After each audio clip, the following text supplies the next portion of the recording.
muito fácil, porque eles vão ter que agora estourar os balões em diferentes posições.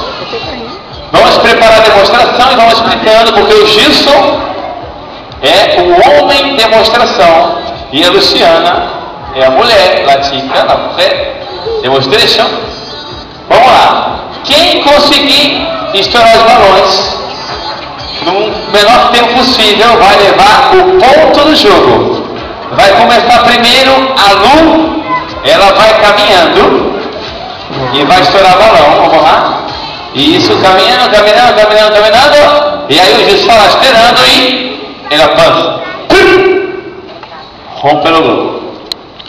E aí depois a outra posição, the second position, o Gilson está sentadinho, está sentado. E aí vai lá a mulher e pum, estoura o balão. E agora, essa aí eu não gosto. É a doce vingança aí, né? Posição vingança, vai lá a mulher e